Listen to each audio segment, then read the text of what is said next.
Ready start. देश की आज़ादी के इतने वर्ष गुजर जाने के बाद भी यह सवाल एक चुनौती है कि आज भी अंतिम पायदान के लोग हाशिए पर क्यों हैं। इस सवाल पर विचार करते हैं तो केंद्रीय ग्रामीण विकास मंत्रालय की ओर से कुछ साल पहले आई एक रपट पर ध्यान जाता है, जिसके मुताबिक गांवों में हर तीसरा परिवार भूमिहीन है और 23.52% ग्रामीण परिवारों में 25 से अधिक उम्र का कोई शिक्षित व्यक्ति नहीं है। यह कवायद ग्रामीण विकास मंत्रालय की ओर से 640 जिलों में की गई थी।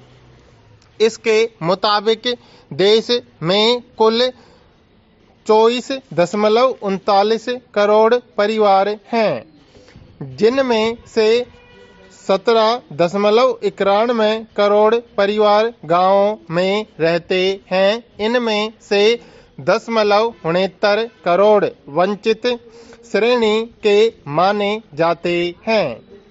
वंचितों के आंकड़े से जाहिर होता है कि ग्रामीण इलाकों में 5.37 करोड़ यानी करीब 29.97% परिवार भूमिहीन हैं और उनकी आजीविका का साधन मजदूरी है। यही नहीं, गांवों में 2.37 करोड़ परिवार आज भी तमाम सरकारी दावों और योजनाओं के बावजूद एक कमरे के कच्चे घर में रहते हैं। गांवों में रहने वाले 21.53% या 3.86 करोड़ परिवार अनुसूचित जाति अनुसूचित जनजाति के हैं। केंद्र और राज्य सरकारों समेत सभी नीति निर्माताओं के लिए इस दस्तावेज को बेहद महत्वपूर्ण कहा जा सकता है। इस दस्तावेज से नीति नियोजन के लिहाज से समूहों को लक्षित कर सहायता पहुंचाने में मदद मिलेगी। ऐसे सवालों पर एक ठोस दिशा मिल सकेगी कि आखिर नीति आयोग किसके लिए नीति बना रहा है। गरीबी मिटाने की नीति असफल क्यों हुई। वंचित समाज से जो लोग राजनेता बने वे भी पूंजीपतियों के श्रेणी में आ गए और इनके बारे में कुछ नहीं कर पाए। भूमि सुधार के लिए स्वामीनाथन आयोग को लागू क्यों नहीं किया जा रहा है। पैरा। विगत दिनों हमने नदियों के रौद्र रूप देखे। इसमें दोष न तो बरसात का है और न नदियों का। इसमें दोषी हमारी विकास की अत्यधिक ललक ही है। प्रकृति का जरूरत से ज्यादा दोहन कर पर्यावरण संतुलन को गड़बड़ा दिया। सुविधा सुगमता के लिए पहाड़ों को खोद दिया, पेड़ों को काट दिया, नदियों का खनन किया और तो और पानी के बहाव की पर्याप्त जगह को संकरा कर दिया। पहाड़ों को अपने हिसाब से काटा तो परिणाम उत्तराखंड में जोशीमठ, हिमाचल प्रदेश और महाराष्ट्र जैसी घटनाएं देखने को मिली। प्रकृति ने दिखा दिया कि जरूरत से ज्यादा उससे की गई छेड़खानी ठीक नहीं है। आदमी अपनी वैज्ञानिक ताकत से दुर्गम आयाम भले ही स्थापित कर ले, लेकिन प्रकृति की नाराजगी उसे चंद पल में नेस्तनाबूद कर देती है। अच्छा होगा कि हम प्रकृति के साथ दोस्ताना व्यवहार बनाए रखें। पैरा। मोबाइल फोन विज्ञान के अन्य चमत्कारों में से एक है। मोबाइल फोन ने न सिर्फ दूर बैठे लोगों को संचार के माध्यम से एक दूसरे से जोड़ा है, बल्कि तकनीक की दुनिया में कई ऐसे रास्ते खोल दिए हैं जिससे लोगों की जिंदगी आसान हो गई है।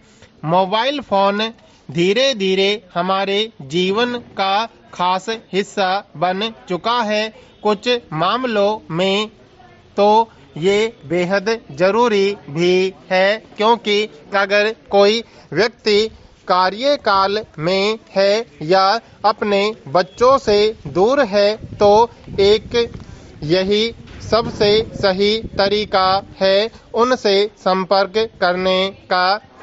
पर मोबाइल के बहुत ज्यादा इस्तेमाल से बच्चों में सबसे ज्यादा मानसिक बीमारियों की समस्या देखने को मिल रही है। जब बच्चे मोबाइल को अपने आँखों से बहुत पास रखकर देखते हैं तो उनकी आँखें भी कमजोर हो जाती हैं। भूख कम लगना, चिड़चिड़ापन, नींद कम आना, गुस्सा आना आदि विकार भी उत्पन्न होते हैं।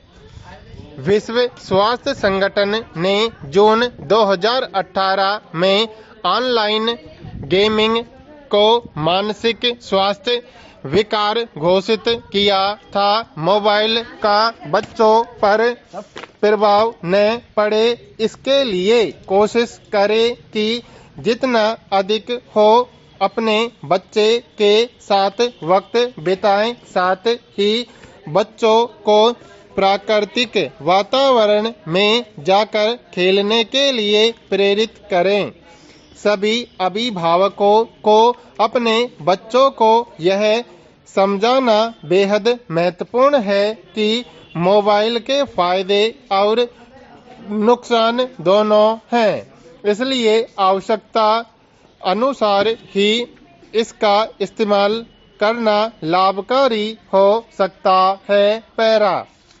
भारत के दुनिया की तीसरी सबसे बड़ी अर्थव्यवस्था बनने को लेकर चल रही हलचल में किसी को यह नहीं भूलना चाहिए कि प्रति व्यक्ति आय या एक भारतीय की औसत आय अधिक मायने रखती है, जबकि ब्रिटिश और भारतीय अर्थव्यवस्थाएं आकार में लगभग समान हैं।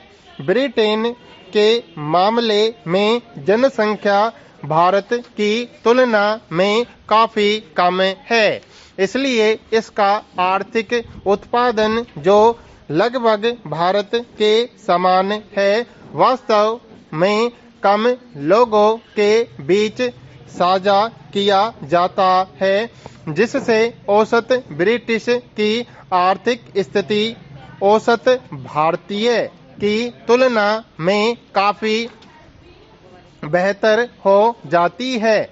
2022 में भारत की प्रति व्यक्ति आय $2085 थी, जबकि ब्रिटेन में $47,232 थी।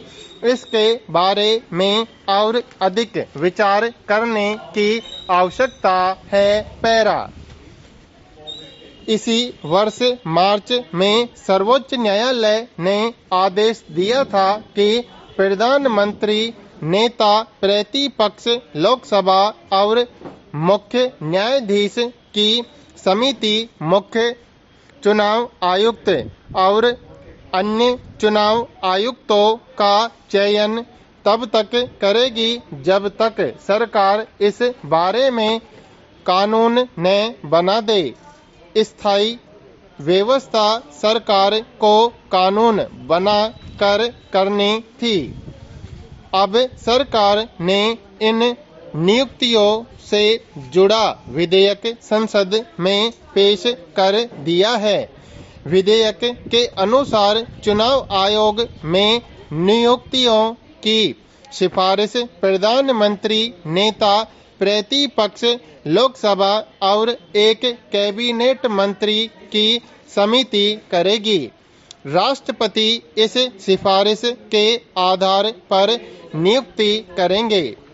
अब विपक्ष सरकार पर सर्वोच्च न्यायालय के अपमान, चुनाव आयोग को कमजोर और कठपुतली बनाने का आरोप लगाने लगा है। सच यह है कि चुनाव आयोग में नियुक्तियों पर उठने वाले सवाल अब नए कानून के बाद खत्म हो जाएंगे। यह पहली बार होगा जब चुनाव आयोग में नियुक्तियों में नेता प्रतिपक्ष की भी भूमिका होगी। यह कानून सर्वोच्च न्यायालय के आदेश के अनुरूप और विपक्ष को सशक्त करने वाला होगा।